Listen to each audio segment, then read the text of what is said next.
Shalom, damai Kristus beserta kalian. Kali ini saya akan melanjutkan cerita saya. Kenapa saya gak boleh nginjilin umat Islam? Tapi sebelumnya, mungkin ada di antara kalian yang menyadari bahwa cerita saya salah.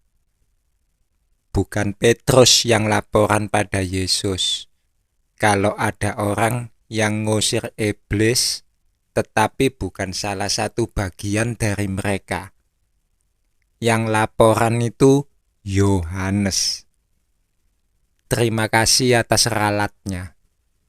Terima kasih atas protesnya. Puji Tuhan, jika memang benar-benar ada yang jeli mendengar. Tetapi saya harap semoga jika kalian protes atau meralat, kalian benar-benar mengerti apa yang kalian protes. Karena jika hanya sekedar tahu, kalian hanya bikin ribut saja. Semoga kalian tidak sekedar hearing, tetapi listening. Dan tidak sekedar listening, tetapi juga action. Semoga kalian benar-benar mengerti inti sarinya. Puji Tuhan. Puji Tuhan. Sekarang saya akan lanjutkan. Apa itu menyangkal diri? Yesus pernah berkata, bagaimana syarat mengikut dirinya? Matius 16 21-28. Kalian baca sendiri versi lengkapnya. Saya baca cuplikannya saja, yaitu ayat 24. Lalu Yesus berkata kepada murid-muridnya, setiap orang yang mau mengikut aku, ia harus menyangkal dirinya, memikul salibnya, dan mengikut aku. Saya langsung beri gambarannya saja. Saat ini kalian disebut orang hidup.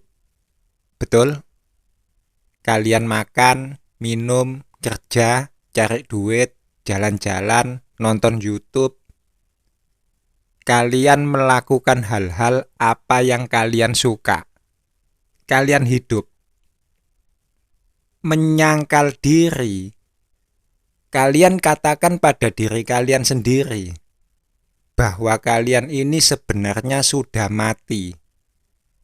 Kalian sangkal diri kalian yang hidup. Jadilah seperti orang mati. Tahu orang mati bukan? Kalau gak tahu, kalian datang ke Budi Dharma.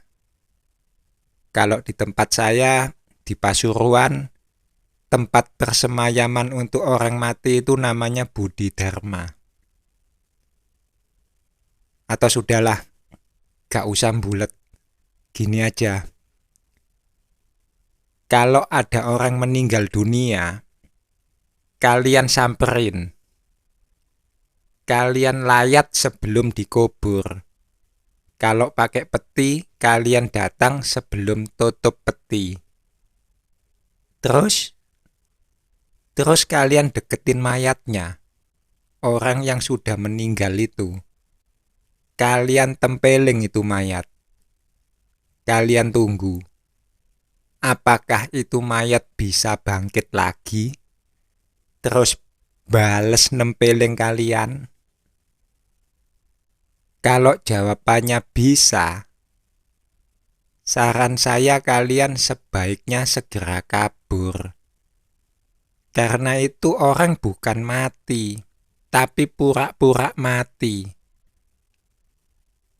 Tetapi kalau jawabannya gak bisa, seperti itulah kalian harus hidup. Menyangkal diri. Itu kalau yang mati preman. Barangkali kalau yang mati orang berpendidikan, mungkin lain cerita, Odi. Kalian samperin aja lah. Kalian buktikan sendiri. Siapapun orangnya.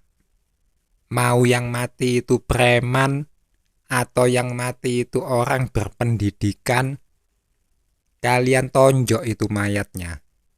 Kalian tunggu. Apakah itu mayat bisa bangkit lagi? Terus jalan ke rumah sakit minta visum, terus jalan lagi pergi ke kantor polisi buat laporan, ngelaporin kalian. Terus balik ke rumah duka, masuk peti mati lagi. Kalau jawabannya bisa, saran saya, kalian jangan terlalu banyak nonton film horor komedi. Tetapi kalau jawabannya gak bisa, seperti itulah kalian harus hidup, menyangkal diri.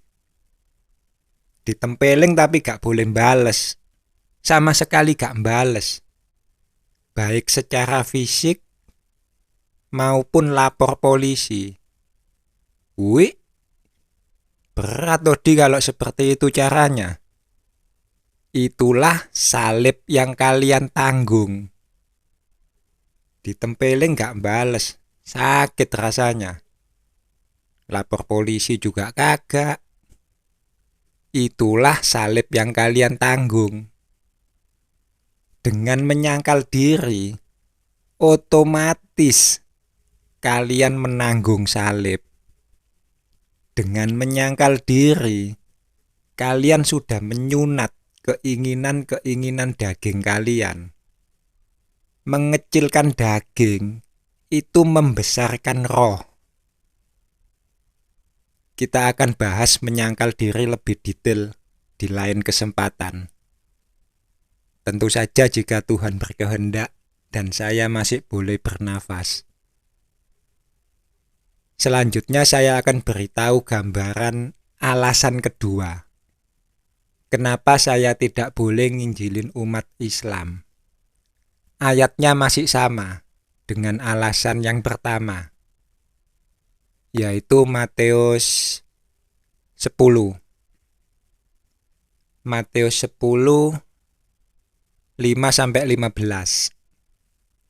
Tetapi saya akan menekankan pada ayat 5 dan 6. Saya bacakan. Kedua belas murid itu diutus oleh Yesus, dan ia berpesan kepada mereka, janganlah menyimpang ke jalan bangsa lain atau masuk ke dalam kota orang Samaria, melainkan pergilah kepada domba-domba yang hilang dari umat Israel. Yesus berkata kepadaku, Odi, engkau ini hendak mengeluarkan selumbar di mata saudaramu, di matamu sendiri, dan di mata saudara-saudarimu ada balok yang tidak kau ketahui. Kemarilah, aku akan mengeluarkan balok di matamu. Saya mendekat. Sebelum Yesus mengeluarkan balok di mata saya, Yesus bertanya pada saya, Odi, ada satu orang Kristen. Dia membunuh satu orang ateis. Apakah membunuh orang ateis itu berdosa, Odi? Dengan tegas saya langsung menjawab, berdosa ya Tuhan. Lalu Yesus bertanya lagi, Odi, ada satu orang Islam membunuh 100 orang ateis. Apakah membunuh orang ateis itu berdosa, Odi? Dengan tegas saya menjawab, berdosa ya Tuhan. Lalu Yesus bertanya, Lebih besar mana dosanya?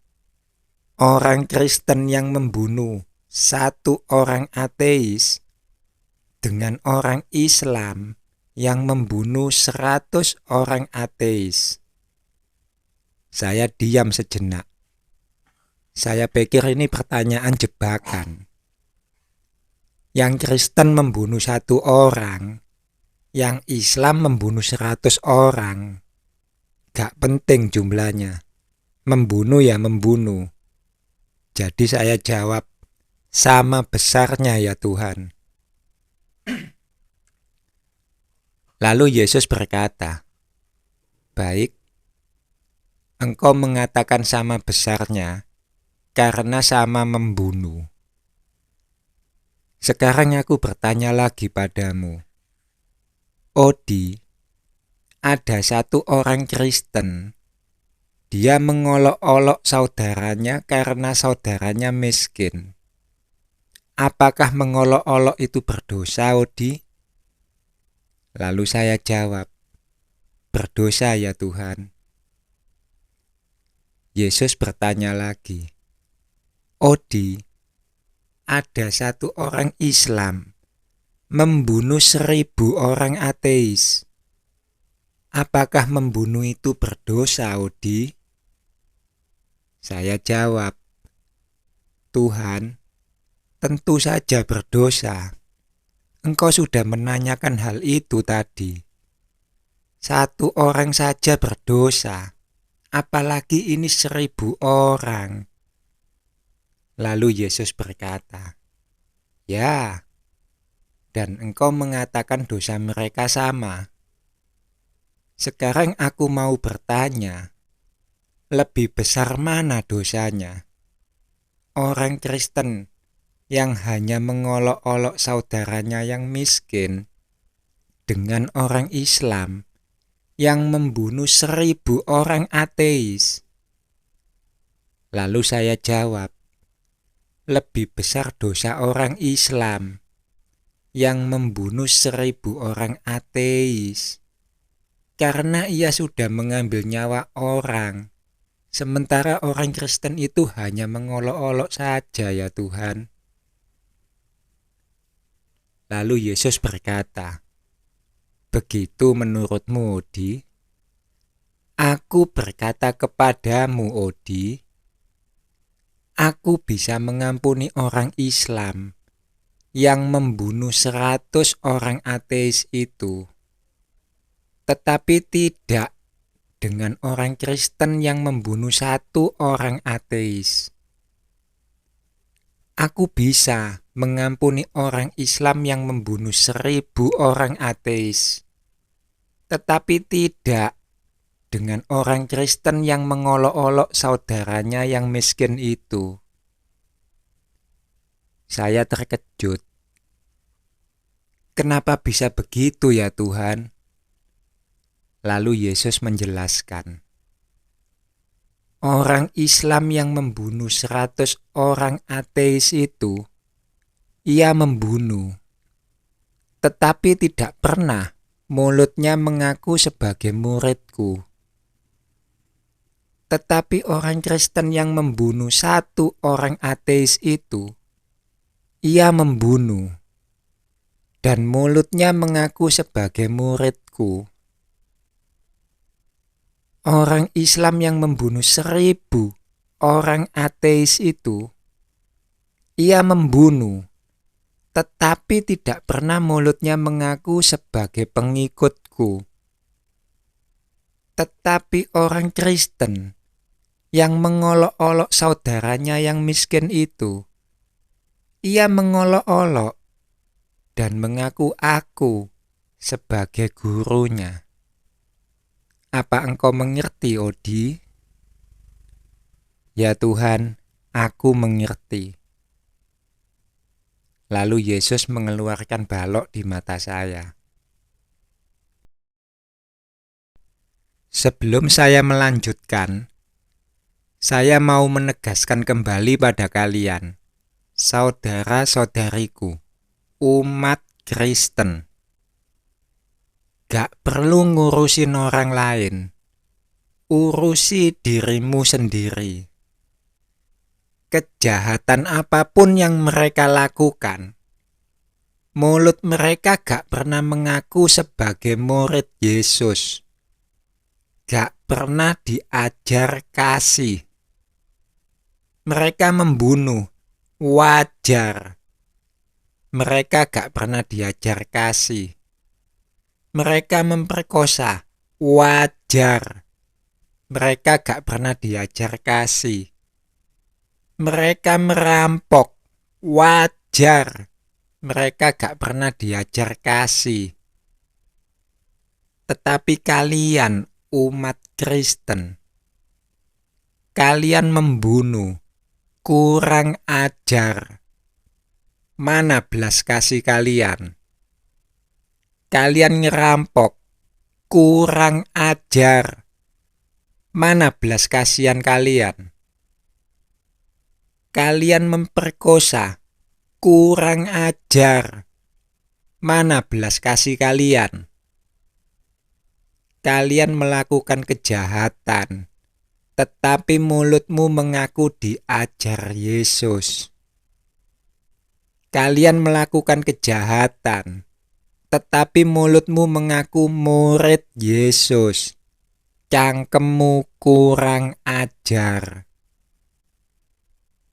Kalian mengarungi lautan, menjelajahi daratan, hanya untuk menobatkan satu orang saja.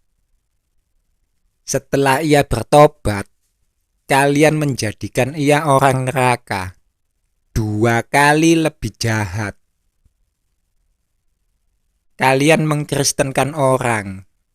Sekarang mulut mereka mengatakan, aku murid Yesus. Sekarang mulut mereka mengatakan, aku pengikut Yesus. Sekarang mulut mereka mengatakan, Yesus itu Tuhan. Apa bedanya? Mereka mengaku murid Yesus. Tetap aja mereka masih membunuh. Mereka mengaku pengikut Yesus. Tetap aja mereka masih mengolok-olok. Mereka mengaku Yesus itu Tuhan. Tetap aja mereka masih bersundal. Apa bedanya? Bedanya sekarang. Mereka membunuh. Siapa yang ngajar? Yesus. Mereka mengolok-olok. Siapa yang ngajar? Yesus. Mereka bersundal. Siapa yang ngajar? Yesus. Kalian membuatnya 2 kali lebih jahat dari kondisi mereka sebelumnya.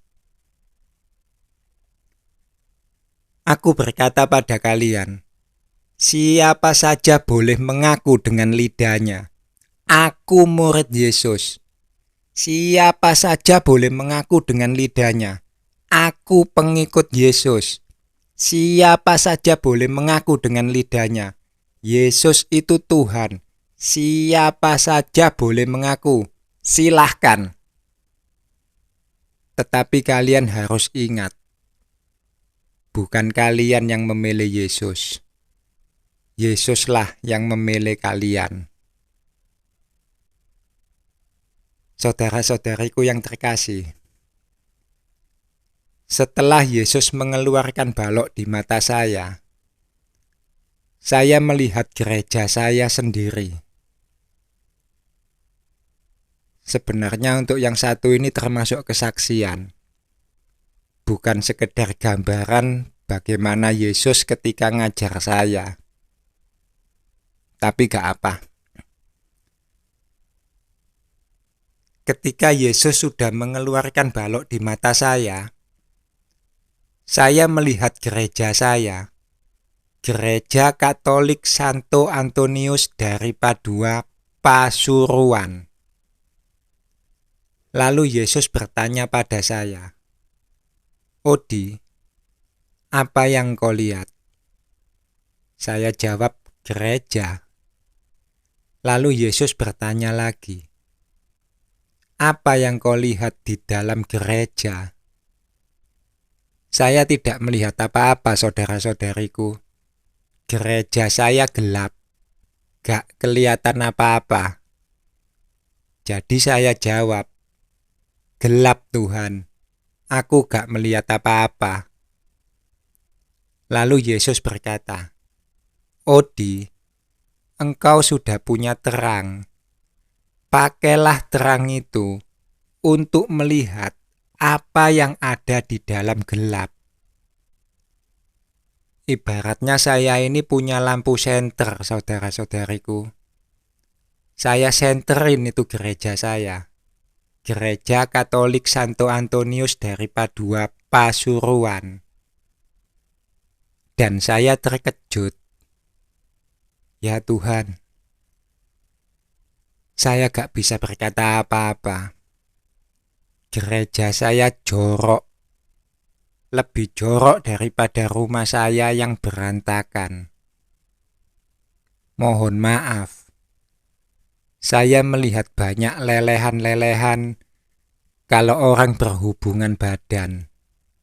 Banyak sekali sperma, baik laki-laki maupun perempuan. Sekali lagi mohon maaf, karena memang jorok. Umat bersundal di mana-mana. Ada patung Yesus, bersundal dengan patung Yesus. Ada patung Maria, bersundal dengan patung Maria. Ada patung Santo Antonius, bersundal dengan patung Santo Antonius. Dengan apa saja yang bisa dipakai buat bersundal, mereka bersundal. Saya hanya bisa terdiam dan menangis. Inikah yang saya lakukan selama ini? Bersundal? Lalu Yesus berkata, Odi, hapus air matamu. Maukah engkau meringankan bebanku? Saya hapus air mata saya. Dan dengan tegas, saya langsung jawab, aku mau ya Yesus. Lalu Yesus berkata, ini musim menuai, bukan menabur. Pergilah ke saudara-saudarimu yang ada di gereja Katolik Santo Antonius dari Padua, Pasuruan. Suruh mereka keluar dari gereja.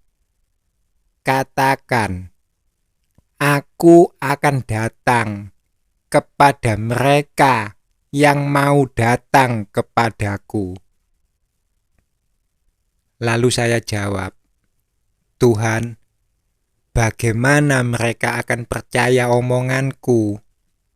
Aku ini siapa?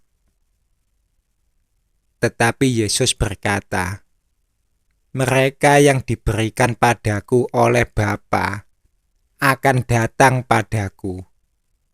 Pergilah, tuailah apa yang bisa engkau tuai.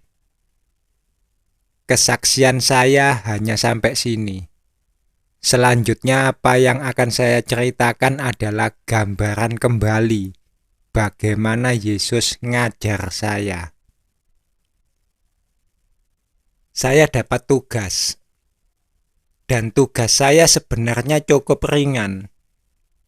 Hanya satu gereja saja. Satu gereja saja. Dan gereja itu bukan gereja yang asing bagi saya. Bukan gereja Katolik A di Malang atau gereja Katolik B di Surabaya. Apalagi gereja Kristen Protestan A atau gereja Kristen Protestan B yang sama sekali tidak saya kenal. Tetapi gereja Katolik yang benar-benar saya kenal. Gereja Katolik Santo Antonius dari Padua, Pasuruan. Rumah saya sendiri, tempat saya lahir, tumbuh, dibaptis, dan dewasa. Tetapi astaga naga, Sekarang saya tahu bagaimana rasanya jadi Yesus. Diberi tanggung jawab satu gereja saja, saya sudah bilang astaga naga. Bagaimana dengan Yesus? Berapa gereja, berapa masjid, berapa pura, berapa kelenteng? Bukankah kalian mengatakan Yesus menanggung dosa semua manusia, baik yang percaya maupun yang tidak percaya? Tugas saya bukan menanggung dosa satu gereja Santo Antonius dari Padua Pasuruan. Bukan nanggung dosa. Jangan salah mengerti. Tugas saya hanya nyabit mereka yang sudah mateng. Tetapi sekali lagi saya katakan, astaga naga. Saya balik ke Yesus. Saya bilang, Yesus, gak jadi. Aku gak bisa meringankan bebanmu. Tetapi Yesus berkata, Odi, engkau diberi lebih. Engkau dituntut tanggung jawab lebih. Pergilah. Jika tuan rumah dikatakan Belzebul, apalagi seisi rumahnya, jangan takut. Pergilah, engkau diutus. Saya hanya bisa ambil nafas panjang. Ya sudahlah, karena Yesus sudah berkata seperti itu. Celaka hidupku kalau gak nurut. Lagi pula saya gak mau orang menertawakan saya. Lihat, Odi sudah meletakkan dasarnya, tetapi ia gak sanggup menyelesaikannya. No way! Saya akan selesaikan. Meskipun mungkin saya memang akan mati sebelum apa yang saya bangun selesai. Tetapi saudara-saudariku, anak cucuku, mereka yang akan melanjutkan pembangunanku. Odi, lu kan gak nikah, gimana punya anak cucu? Yesus datang bukan untuk membawa damai, tetapi pedang. Gereja Katolik Santo Antonius dari Padua Pasuruan dulu adalah rumahku. Umat yang ada di sana adalah ayahku, ibuku, saudaraku laki-laki, saudaraku perempuan, anak-anakku, cucu-cucuku. Yesus memisahkan aku dari mereka. Yesus akan memberiku keluarga baru. Merekalah anak cucuku. Dan inilah tugas perutusanku. Kenapa aku gak boleh nginjilin umat Islam? Pertama, karena caraku salah. Kedua, karena ini bukan masa menabur lagi. Ini masa menuai. Kalau mau nginjilin, injilin umat Kristen. Bukan untuk membuat umat percaya Yesus, tetapi membuat umat untuk mencari Yesus. Waktunya sudah dekat. Yesus sudah mulai pele-pele, saudara-saudari. Mana gandum, mana jerami. Shalom.